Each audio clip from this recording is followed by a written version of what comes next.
안녕하세요. 오늘도 사연살롱을 찾아주셔서 감사합니다. 전업주부에서 지금은 어엿한 사업체의 사장이 된 여성이에요. 사람 팔자 모르는 거라고 저도 30이 넘어 제 인생이 이렇게 피게 될 줄은 몰랐어요. 그래서 길고 짧은 거는 대봐야 안다고들 하나 봐요. 저는 그리 내세울 것 없는 평범한 가정에서 자랐어요.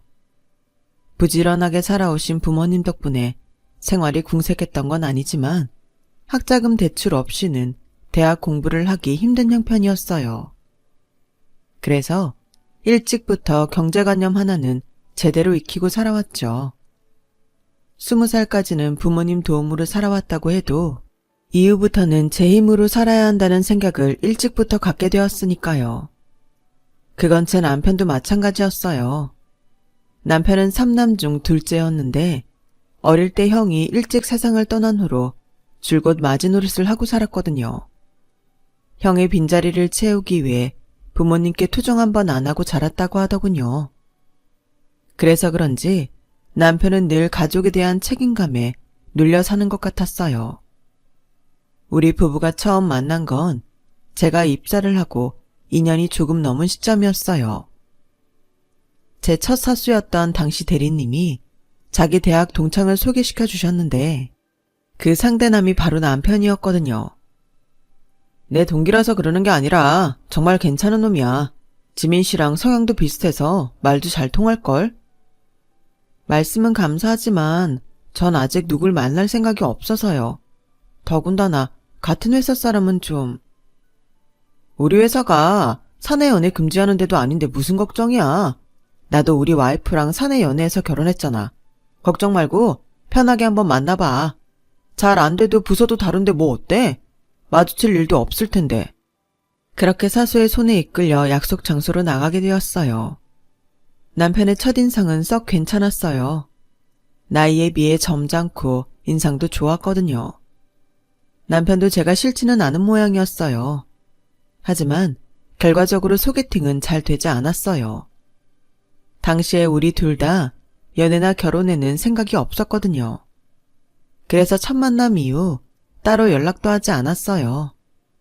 다행히도 부서가 달라서 사무실 층이 달랐던 탓에 사내에서 얼굴을 마주칠 일도 거의 없었죠. 하지만 만나게 될 사람은 어떻게든 만나게 된다고 1년 뒤 뜻밖의 상황에 남편과 조우하게 되었지 뭐예요. 그것도 제가 아주 난처한 순간의 말이에요. 그날은 하필 늦잠을 자서 급하게 택시를 타고 회사까지 왔는데 세상에 지갑을 두고 왔지 뭐예요. 택시기사는 바쁜데 귀찮게 됐다고 투덜대고 딱히 부를 사람도 없어서 난감한 차에 마침 출근 중인 남편이 보였어요. 창피함도 무릅쓰고 일단 남편을 불러 택시비를 빌렸어요.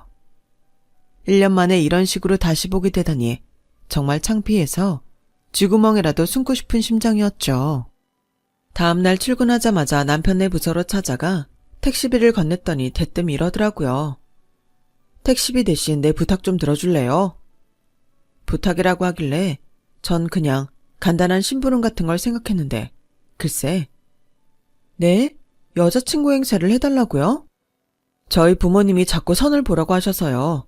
대충 여자가 있다고 둘러댔는데도 막무가내시잖아요.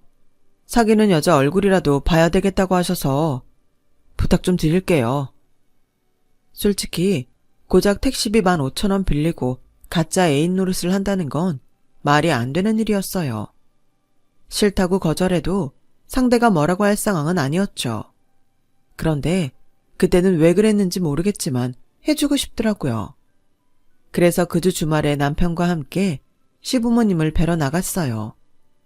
장소는 성북동에 있는 조용한 한정식집이었는데 정원이 잘 가꿔져 있고 음식도 맛있다고 소문난 집이라서 이참에 맛있는 점심이나 얻어먹고 오자 싶었죠. 그런데 이게 참, 비록 가짜이긴 했지만 애인 부모님을 뵙는 자리라고 하니 이상하게 떨리더라고요.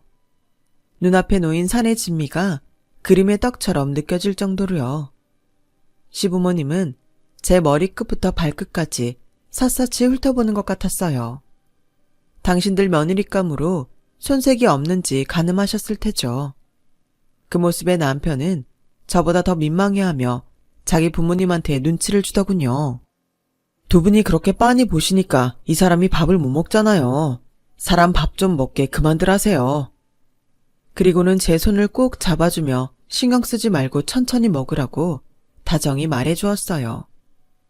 그때 남편의 표정은 정말 다정해서 저도 모르게 순간 이 남자가 정말 내 애인이라면 좋겠다는 생각을 하게 됐어요.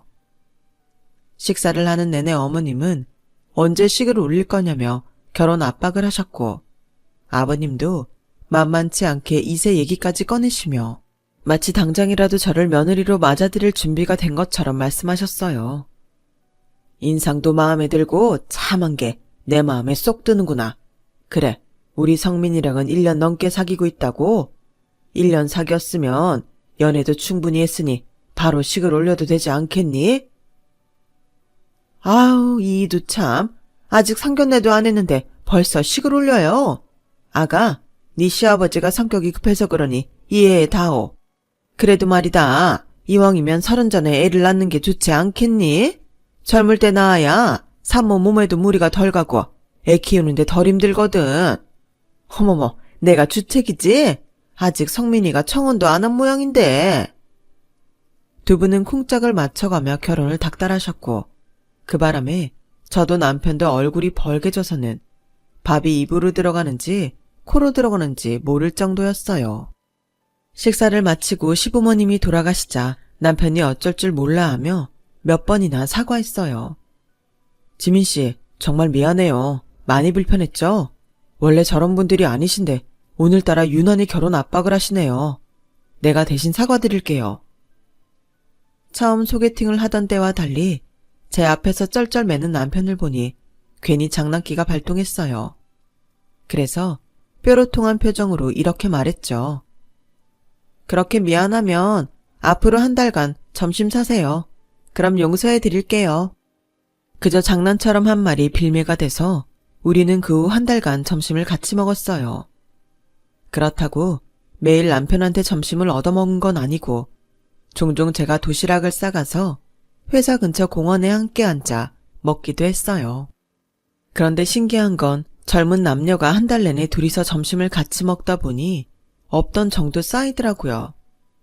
남편은 원래 자기 꿈이 항공기 조종사였다는 것과 정년퇴직 후에는 아내와 함께 배낭을 메고 세계 여행을 떠나고 싶다는 등 그동안 남들한테 하지 못했던 얘기들을 제게 들려주었어요. 평소 말수가 적은 사람이라고 생각했는데 그 사이 제가 많이 편하게 느껴졌던지 제 앞에서는 아기새처럼 조잘조잘 잘도 떠들더라고요. 그런 남편의 색다른 모습을 보는 것도 좋았고 저 역시 남편과 비슷한 꿈을 가지고 있어서 그런가 덩달아 신이 나곤 했어요. 그렇게 서로에게 연애 감정이 쌓여가는 사이 1달이라는 시간이 훌쩍 지나갔고 마지막 점심을 먹는 날이 되었어요. 아침 일찍 일어나 평소보다 신경 써서 만든 도시락을 들고 남편과 함께 공원으로 향했죠. 남편이 먼저 대시를 해주면 좋겠다 생각하면서요. 하지만 도시락통을 다 비우도록 남편은 아무 말도 하지 않았어요.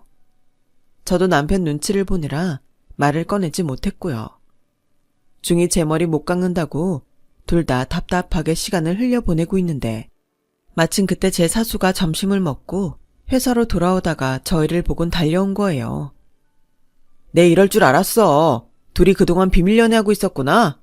아쭈, 도시락까지 싸와서 둘이 먹은 거야? 언제부터야? 응? 언제부터 사귀기 시작했냐고. 남편은 그런 거 아니라고 손사래를 쳤지만 사수는 그 말을 믿지 않는 눈치였어요. 야마, 내가 널 모르냐? 넌 아닌 사람한테는 여지도 안 주는 놈이잖아. 같이 점심시간에 공원까지 나와서 도시락까지 까먹어 놓곤 아무 사이 아니라고. 그리고 여자가 마음에 없는 남자한테 도시락 싸다 주는 거 봤냐? 이게 어디서 오리발이야? 사수는 정확하게 저희 두 사람 마음을 짚어주었고 우리는 그제야 서로의 마음을 알게 되었어요. 데이트 방해 안 하겠다고 사수가 돌아가자 남편이 빙그레 웃으며 그러더군요. 우리 둘 다 속마음 들킨 것 같은데 그냥 사귈까요? 그렇게 우리는 1년을 돌고 돌아 연애를 시작했어요. 그리고 이듬해 결혼을 하게 되었죠. 이미 사귀기 전부터 시부모님께는 결혼 허락을 받은 터라 저희 부모님한테 허락을 받고는 바로 결혼식 준비에 나섰어요. 저나 남편이나 실속팔아서 따로 스튜디오 사진은 찍지 않고 정말 필요한 것만 간소하게 준비해서 식을 올렸죠. 이렇게 아낀 돈으로 나중에 남편과 배낭을 메고 세계 여행을 할 생각으로요. 하지만 살다 보니 나중에라는 말처럼 쓸모없는 단어도 없겠다 싶더군요. 한번 미루면 다시는 하기가 어려워지는 게 바로 그 나중에였으니까요. 남편도 저도 양쪽 집 맞이라서 부모 형제한테 돈 들어갈 일이 끊이지 않았어요. 집안에 경조사가 있을 때마다 맞이라는 이유로 짊어져야 할 의무가 있었으니까요. 제 동생이 결혼할 때도 그랬고 양가 부모님 환갑 때도 그랬어요. 물가는 하루가 다르게 오르고 직장인 투명 지갑에선 빠져나가는 항목만 늘어가니 둘이 버는데도 좀처럼 여유가 나지 않더라고요. 그러다 애까지 낳고 보니 이젠 일까지 그만두게 되었지 뭐예요. 주변에선 어떻게든 회사는 관두지 말라고 했지만 돌도 안 된 아기를 어린이집에 보내야 할 상황이다 보니 어쩔 수 없더라고요.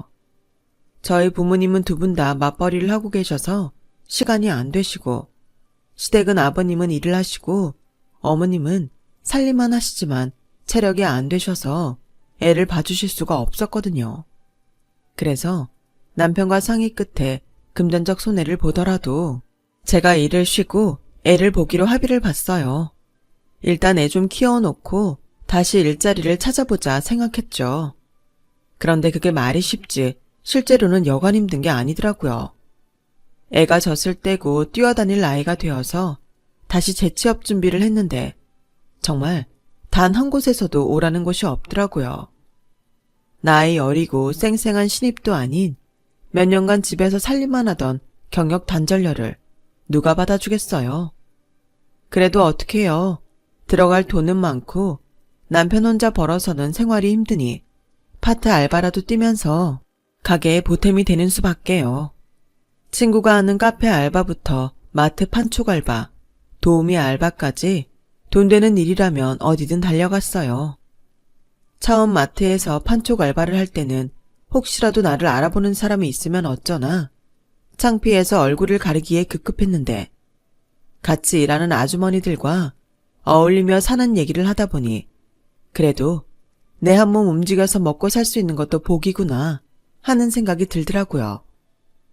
그래서 그때부터는 창피한 것도 뭐고 없이 불러주는 곳이면 어디든 달려가게 되었어요. 그런데 이런 제 모습이 누군가에겐 되게 쉬운 사람처럼 보였던 모양이에요. 바로 제 손아래 동서한테요. 제 동서는 저와 달리 꽤 부유한 집에서 자란 여자였어요. 나이는 저보다 2살이 많은데 워낙 의느님과 시술의 도움을 받아서 그런지 저보다 너댓 살은 어려 보였어요. 어머, 형님은 아이답지 않게 왜 이렇게 안 가꾸고 살아요? 내 이모뻘이라고 해도 믿겠네. 안 되겠다. 나한테 안 쓰는 아이크림이랑 나이트크림이 있는데 그거라도 가져가서 발라봐요. 형님 형편에 이런 거 사서 쓰시겠어요? 나라도 챙겨줘야지. 안 그래요, 어머님? 그래, 작은 애밖에 없다. 그래도 손윗사람이라고 지 손윗동서를 끔찍하게 챙기는 것 봐라. 얼마나 예쁘니? 큰애야, 너도 윗사람으로서 작은 애 잘 좀 챙겨줘라. 기가 막혀. 어머님 눈에는 이게 저를 챙겨주는 걸로 보였나 봐요. 툭하면 시댁에 지가 입던 옷이며 구두, 화장품 등을 들고 와서는 거지 동량 주듯 던져주고 가는데 정말 기분 더럽다니까요. 물론 쓰던 거 얻었을 수도 있죠.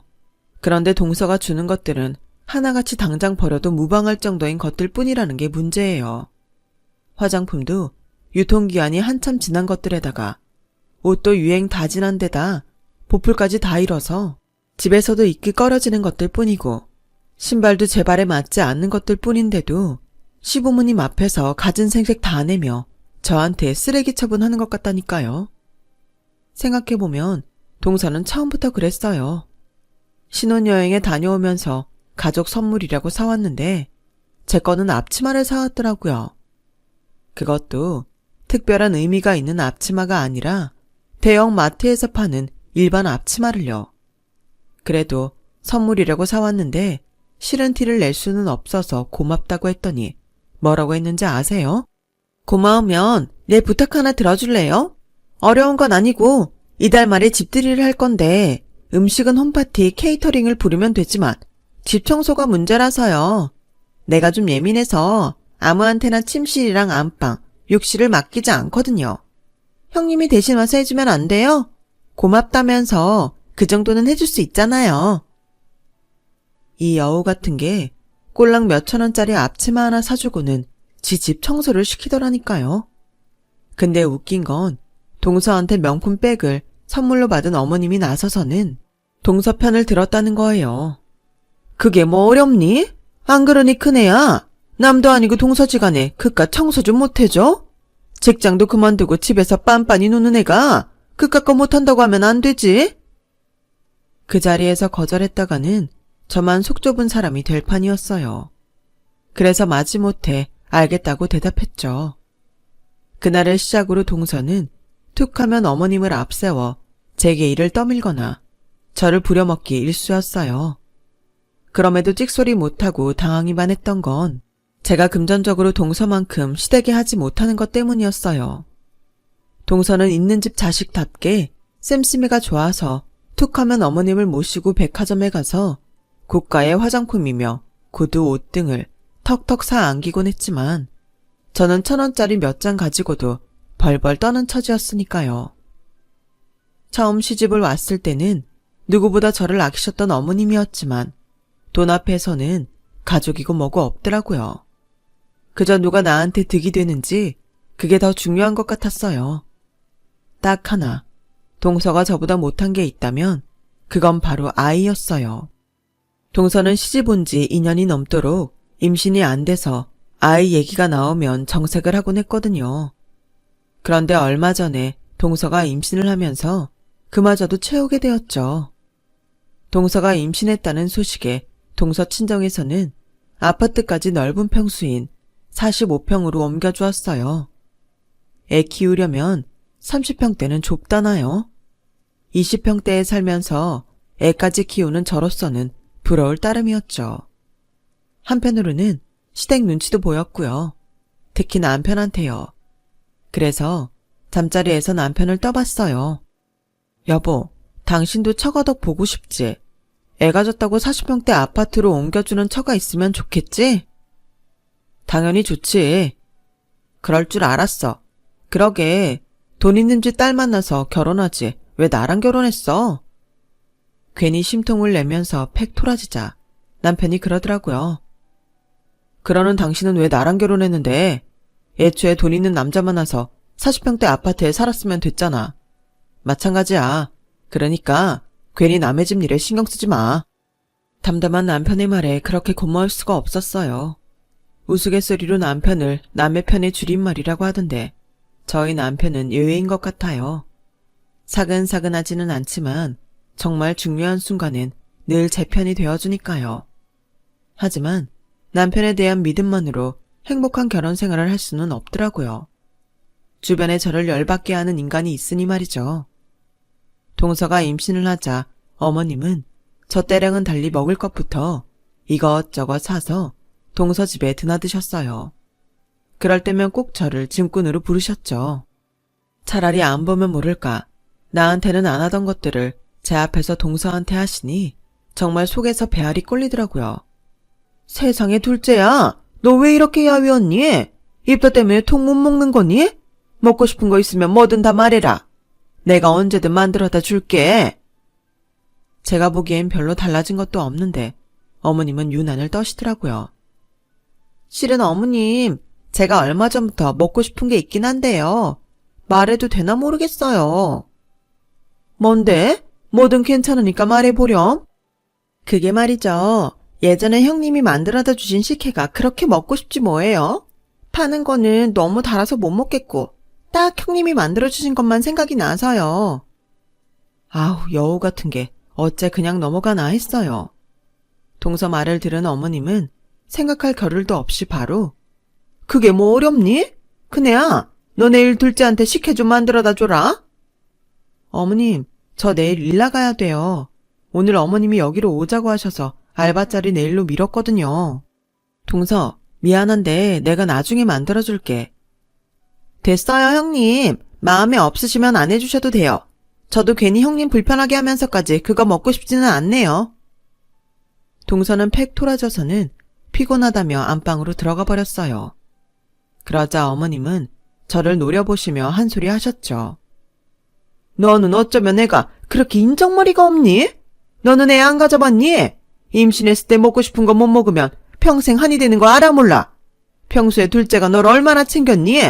그런데 그깟 식혜 하나 못 만들어주겠다고? 이 난리야. 너도 참 애가 속도 좁다. 둘째같이 마음 넓은 애가 맏며느리로 들어왔어야 하는 건데 어떻게 너 같은 애가 맏며느리로 들어와선? 군말할 거 없이 지금 당장 집에 가서 식혜 만들어. 마음 여린 애 마음 다치게 하지 말고. 동서가 시집 오고부터 조금씩 변해버린 시어머니는 어느새 막장 드라마의 나쁜 시어머니처럼 변해버렸어요. 적어도 저한테만은요. 결국 식혜까지 해다 바친 저는 그 후로도 비 오는 날이면 김치전에 해물파전, 심지어 떡볶이에 순대 셔틀까지 동서 전화가 오면 음식을 사들고 달려가게 되었어요. 그러자 하루는 어머님이 계신 앞에서 동서가 제게 돈봉투를 내밀더라고요. 형님, 그동안 형님이 음식도 해다 주고 먹을 것도 사다 줘서 제가 성의껏 넣어봤어요. 형편도 안 좋으신데 생활비에 보태 쓰세요. 돈봉투에는 10만원짜리 수표가 10장이나 들어있더군요. 솔직히 그 돈을 보고 살짝 흥분이 되긴 했어요. 그래도 덥석 받아 챙기기는 좀 그래서 사양을 했더니 동서가 그러는 거예요. 그냥 받아요. 정 고마우면 내 부탁 좀 들어주면 되잖아요. 부탁? 무슨 부탁인데? 뭐 먹고 싶은 거 있어? 실은 친정아빠가 건물을 사두신 게 있는데 거기 청소하는 아줌마가 일을 그만뒀다지 뭐예요. 그렇게 큰 건물은 아니라서 하청업체 없이 월급제 아줌마한테 맡겼는데 주인이 자주 안 가서 그런가 일들을 잘 안 하는 것 같아요. 얼마 전에 아빠가 한 소리 했더니 바로 안 나오지 뭐예요. 매번 아랫사람 비위 맞춰가며 부리는 것도 힘들다고 하셔서 제가 형님을 추천했거든요. 형님 돈 필요하잖아요. 솔직히 제가 이것저것 가릴 처지는 아니지만 사돈댁 건물 청소를 하는 건 썩 마음에 내키지 않았어요. 그래서 대답을 않고 있었더니 어머님이 대뜸 그러시는 거예요. 너 왜 대답도 않고 있니? 당연히 해야지. 뭘 망설여? 네가 아직 배가 덜 고팠구나. 내 아들은 아침부터 늦은 밤까지 니들 먹여 살리느라 뼈 빠지게 일하는데 넌 고작 네 자존심 살리자고 이 좋은 기회를 마다할 셈이냐? 너 이러는 거 아니다. 어머님은 마치 제가 대역 죄인이라도 되는 것처럼 몰아세우셨고 저는 남편과 상의해보고 결정하겠다고 말했어요. 그날 밤 남편한테 그 얘기를 했더니 남편이 제 얘기가 끝나기도 전에 안 된다고 딱 잘라 말하더라고요. 동선의 집 일이라서 마음에 안 들어 그러지 꼭 나쁜 조건만은 아니야. 준이 어린이집 보내고 가서 청소하면 하원 시간 전까지 올 수 있으니까 월급제인데다 사대보험도 되고 나만 부지런히 움직이면 알바 여러 개 뛰는 것보다 수입도 좋고 말이야. 동서가 그러는데 거기엔 사무실로 쓰는 오피스텔이 많아서 종종 청소 알바도 들어온다더라고. 쉬는 주말에 청소 알바 몇 개만 뛰어도 월급만큼은 더 벌 수도 있고. 됐어. 누가 당신 보고 그 집 가서 청소일 하래. 돈 부족하면 내가 회사 일 끝나고 대리라도 들게. 그러니까 당신 그 일 하지 마. 내가 싫어. 만약 그때 남편이 선뜻 일하라 했다면 아마 저는 그 일을 안 했을 거예요. 하지만 내 남편이 누구보다 저를 위하는 걸 알았기에 남편을 설득해 동선의 건물 청소를 시작했어요. 6층 건물을 혼자 청소하려니 힘이 들긴 하더라고요. 거기다 돈 욕심에 주말 알바까지 했더니 처음 한 달은 새벽에 눈뜨기가 겁날 정도로 온몸이 으스러지듯 아프고 힘들었어요. 하지만 시간이 지나면서 청소하는 요령도 생기고 통장에 쌓여가는 돈을 보니 피로가 싹 가시더라고요. 그런데 얼마 뒤 옆 건물 사장님이 찾아오셔선 자기네 건물도 좀 맡아서 청소해 줄 수 있냐고 묻더라고요. 자주는 아니고 일주일에 한 번 와서 쓸고 물걸레질 정도만 해주면 된다고요. 그렇게 시작한 건물 청소 일은 입소문을 타고 저 혼자 하기 힘들 정도로 일이 밀려들었고, 그 일을 감당하기 위해 주변에 일자리를 구하는 엄마들을 모아서 본격적으로 청소 업체 일을 시작했어요. 건물 청소는 물론 이사 들고 나는 오피스텔 청소, 가정집 청소까지 영역을 넓혀가며 일을 하다 보니 직원 수도 늘고 수입도 꽤 늘어갔어요. 그렇게 3년을 미친 듯이 달려들어 사업차를 꾸려 나갔더니 이제는 어엿한 청소업체 대표가 되었지 뭐예요. 처음엔 제가 일하는 걸 말리던 남편도 제가 한 달에 벌어들이는 수입이 억 단위가 넘자 저보고 황금알을 낳는 오리라며 무척 좋아하더군요. 상황이 이렇게 되자 그동안 동서편에 서서 저를 괴롭히던 시어머니도 은근히 저한테 다가오기 시작했어요. 그런데 말이죠. 내가 정말 힘들 때 도와준 선인도 못 잊지만 저를 괴롭힌 악인도 잊을 수 없잖아요. 따지고 보면 저희 시어머니는 후자에 속하는 사람인데 제가 곱게 받아들일 수는 없죠. 얘 첫째야, 너 요즘 돈벌이가 좋다던데 버는 것도 좋지만 쓰면서 살아야 하는 거 아니니? 그게 무슨 말씀이세요? 저 돈 잘 쓰고 살아요. 지난달에 우리 그이 수입차로 바꿔준 거 모르세요? 지난주에는 아버님 낚싯대도 명품으로 새로 바꿔드렸고요. 얘, 내 거는 안 해줬잖아. 돈을 그렇게 버는 애가 시애미한테는 양말 한 켤레도 안 해줘놓곤 뭘 다 했다고 생색이야. 아, 그것 때문에 그러시는 거예요? 그런 거라면 해드려야죠. 다음날 저는 시장에 들러 한 켤레에 1,000원짜리 양말을 10,000원어치 사다가 어머님께 드렸어요. 그랬더니 버럭 소리를 치시며 양말을 집어 던지더라고요. 너 지금 시애미 가지고 장난치니? 내가 양말도 안 사줬다고 했더니 양말을 사다 디밀어? 너 돈 좀 번다고 눈에 뵈는 게 없는 모양이구나. 아니요. 제가 왜 눈에 뵈는 게 없겠어요. 돈을 버니까 그동안 안 보이던 것들도 더 잘 보이는걸요. 어머님, 그동안 동서한테 용돈 받고 선물 받으시면서 저한테 어떻게 하셨어요? 돈 있는 둘째 며느리한텐 간도 쓸개도 다 빼다 주실 것 같이 구셔놓고 저한테는 왜 당당하게 돈 내놓으라 소리를 치시냐고요. 저한테도 똑같이 발발 기셔야죠. 안 그래요? 저요, 그동안 어머님 대신해서 동서한테 음식 만들어다 바치고 청소해주고 심부름하고 살았잖아요. 재주는 제가 부리고 돈은 어머님이 챙기고 말이죠. 그래서 말인데요, 어머님. 저는 제가 어머니께 해드릴 수 있는 거 그때 다 해드렸기 때문에 더는 안 해드릴 생각이에요. 그러니까 저한테 와서 이래라 저래라 하지 마시고 둘째 며느리한테 가서 구걸하세요. 아셨어요? 저는 어머님이 던진 양말을 집어들고 시댁을 나왔어요. 그 일이 있고 얼마 뒤 아버님 생신이라서 다들 시댁에 모였어요. 밥을 먹고 차를 마시려는데 동서가 지난번에 어머님과 저 사이에 있었던 일을 꺼내더라고요. 가족들 앞에서 저를 나쁜 년으로 몰아세우려는 거였죠. 어머님도 동서 옆에 찰싹 붙어서는 제게 당한 서러움을 토로하셨어요. 그랬더니 가만히 듣고 있던 제 남편이 그러는 거예요. 어머니, 이런 걸 두고 자업자득이라고 하는 겁니다. 어머님이 그동안 재수씨 편에 서서 제 아내 괴롭히셨잖아요. 어른이면 어른답게 못된 짓 하는 둘째 며느리를 꾸짖어도 모자랄 판에 같이 동조해서 큰 며느리한테 못할 짓 해놓으시군. 이제 와서 서운하게 했다고 따지시면 안 되죠. 그리고 재수씨, 언제까지 중간에서 여우짓하고 살 겁니까? 재수씨 하나 때문에 온 집안이 갈라지는 거 안 보여요?